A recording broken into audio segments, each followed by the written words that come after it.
Hi friends and students, this is केवल Krishna. You are watching KK English classes. इस video में हम sentence improvement का पार्ट 4 करेंगे. हमारा पहला क्वेश्चन है बेटे, ये देखिए, पढ़िए इसे बेटे. The hawk said that the pigeon and dove are meat birds. अब इस वाक्य में हमें अंडरलाइनिंग पार्ट में गलती देखनी है बेटे. पहले ये सेक्शन में देखिए, मीक. इस मीक का मतलब क्या होता है? दबू, शांत, कहना मानने वाला. ठीक है ना बेटे. और वीक बर्ड्स का मतलब होता है कमजोर पक्षी, और मीट होता है मिलने वाला. और ये वाला जो मीट है बेटे, ये मांस होता है. क्लियर? तो इसमें क्या आएगा? इसमें ए सेक्शन आएगा बेटे, मीक बर्ड्स. क्लियर? चलें आगे, अगला क्वेश्चन देखें. He leaves far from the station. अब इस वाक्य में क्या गलती है? Underlining part, from the station. सुने बेटे, फार ऑफ हुआ करता है अधिक दूर. ठीक है, तो क्या यहाँ पर ए लॉन्ग वे ना लिखना, अवे फ्रॉम द स्टेशन ना लिखना. ठीक है, क्या लिखना? ए सेक्शन, ऑफ, क्योंकि फार ऑफ का मतलब होता है अधिक दूर. चलें अगला question. The glass figurine that was being shown in the store window appealed to me. ये जो फिगरीन होता है ना बेटे, इसका मतलब होता है क्ले से बना हुआ मनुष्य की आकृति, छोटी सी आकृति. ठीक है ना, स्मॉल मॉडल. इसका बेटा क्ले से बना हुआ, मिट्टी से. अब इस वाक्य में क्या आएगा? अंडरलाइनिंग पार्ट क्या दिया हुआ है? वॉज बीइंग शोन, दिखाया गया. तो बेटे दैट वॉज एडवर्टाइज्ड ये लगाएं, या दैट वॉज ऑन डिस्प्ले. ठीक है बेटे, या फिर दैट वॉज एग्जिबिटेड. तो इस वाक्य में बेटे सी सेक्शन आएगा, डिस्प्ले. क्यों आएगा? क्योंकि जो ग्लास है ना, ग्लास फिगरीन, ठीक है, was being shown, तो ये डिस्प्ले ठीक रहेगा बेटे यहाँ. ठीक है बेटे, अगला क्वेश्चन देखें. If I will get an opportunity, I shall attend the seminar. इस वाक्य में क्या आएगा? इफ का नियम है. इफ यदि कंडीशनल सेंटेंस के रूप में प्रयोग हो रहा हो बेटे, तो हम उसके बाद विल शैल नहीं लगाते. ठीक है, कौन सी फॉर्म लगाएंगे? First form. तो गेट आएगा बेटे. ठीक है, चलो अगला question. I hope you will be able to steer ahead of the anti social elements. सुने बेटे, ये स्टीयर अहेड नहीं आएगा, स्टीयर क्लियर आएगा. इसका मतलब होता है अवॉइड करना ऐसी चीज़ों को जो आपके लिए प्रॉब्लम बनती हैं. क्लियर बेटे? तो क्या आएगा? Steer clear. समझ गए? चलो जी, अगला क्वेश्चन देखें बेटा. Many a man have died of cancer. अब इस वाक्य में क्या आएगा? सुनो, ये आया ना बेटे, many a man. Many a man जब कभी आ जाए तो आपने इसके बाद सिंगुलर वर्ब का प्रयोग करना है. और सिंगुलर वर्ब कहाँ पर है? देखिए, सिर्फ डी सेक्शन में हैज है ना बेटे, तो इसलिए डी आएगा. चले बेटा आगे, अगला question. I want to admit in a university in the USA. तो इस वाक्य में क्या आएगा? यूनिवर्सिटी में क्या क्या लगाएंगे बेटे? I want to admit. Admit नहीं बेटे, एंटर भी नहीं लिखेंगे, गो भी नहीं आएगा. यूनिवर्सिटी में इनरोल कराया बेटे आपने. ठीक है ना, तो डी सेक्शन आएगा. She is annoying that her father had not accepted her suggestion. अब इस वाक्य में क्या है? वो चिड़ी हुई है, वो नाराज है, वो गुस्सा है. annoy का मतलब क्या होता है? गुस्सा होना, चिड़ा होना. तो इस वाक्य में क्या आना चाहिए? जैसे हम कहते हैं ना, I am satisfied, I am, ठीक है, डिसपॉइंटेड. तो इसी तरह से कहते हैं आई वॉज annoyed या शी वॉज annoyed. तो ये आएगा बेटे. समझ गए? चलो जी, अगला क्वेश्चन बेटे. The chairs will be disposed in an auction. ठीक है। अब इस वाक्य में क्या है बेटे, ये अंडरलाइनिंग है, डिस्पोज्ड इन तक अंडरलाइनिंग पार्ट है बेटे। तो इसमें क्या लगाना चाहिए बेटे, सुने, इसमें डिस्पोज ऑफ आएगा, क्योंकि डिस्पोज ऑफ का मतलब होता है बेचना, सिंगल एफ वाला बेटा, डिस्पोज ऑफ।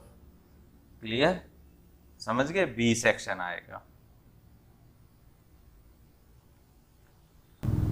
ऑन सा the mother the child smiled sweetly. अब इस वाक्य में क्या गड़बड़ है बेटे, ऑन सा नहीं होता बेटे, क्योंकि ऑन एक प्रेपोजिशन है और प्रेपोजिशन के बाद वर्ब की फर्स्ट फॉर्म के साथ आईएनजी लगाते हैं। तो यहाँ क्या है, ए सेक्शन में ऑन सीइंग और हैविंग दिया हुआ है, हैविंग सीन। तो बेटे यहाँ ए सेक्शन आएगा ऑन सीइंग। क्लियर, किसको देखकर, माँ को देखकर बच्चा मुस्कुराया। जैसे हम कहते हैं ना, पुलिस को देखकर चोर भाग गए, seeing the police the thief ran away. Clear, उसी तरह से बेटे, समझ गए। चलो जी, अगला question, he absented from the meeting. तो इस वाक्य में क्या आएगा बेटे, he absented from the meeting. Absent के बाद बेटे रिफ्लेक्सिव प्रोनाउन लगाते हैं। रिफ्लेक्सिव प्रोनाउन का मतलब क्या है, my self, him self, them self, it self, इन्हें कहा जाता है।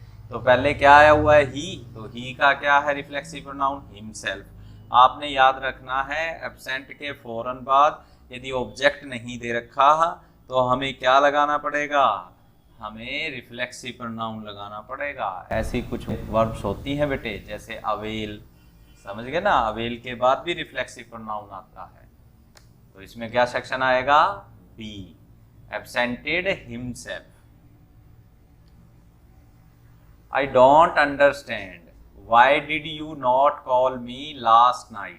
तो इस वाक्य में क्या आना चाहिए बेटे, इस वाक्य में क्वेश्चन मार्क नहीं दिया हुआ बेटे, देखो पीछे नहीं दे रखा ना, तो इसका मतलब सब्जेक्ट से पहले डिड नहीं आ सकता।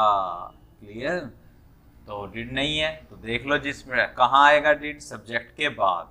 तो देखो इसमें किस में है, दो में है बेटे, एक तो बी सेक्शन में है, एक नहीं, एक ही में है बेटे, तो बी सेक्शन में। तो क्या बना, why you did not call, B section आएगा बेटे। क्लियर बेटे, चलो जी अगला क्वेश्चन देखें, his powerful desire brought about his downfall. अब इस वाक्य में क्या आएगा बेटे, सुने बेटे, वाक्य की सेंस, हिज पावरफुल डिजायर नहीं बेटे, उसकी इच्छा। यहाँ देखें, हिज डिजायर फॉर पावर, उसकी इच्छा शक्ति के लिए, ब्रॉट अबाउट हिज डाउनफॉल, वो क्या लेकर आई, उसके लिए डाउनफॉल लेकर आई। समझे, चलो जी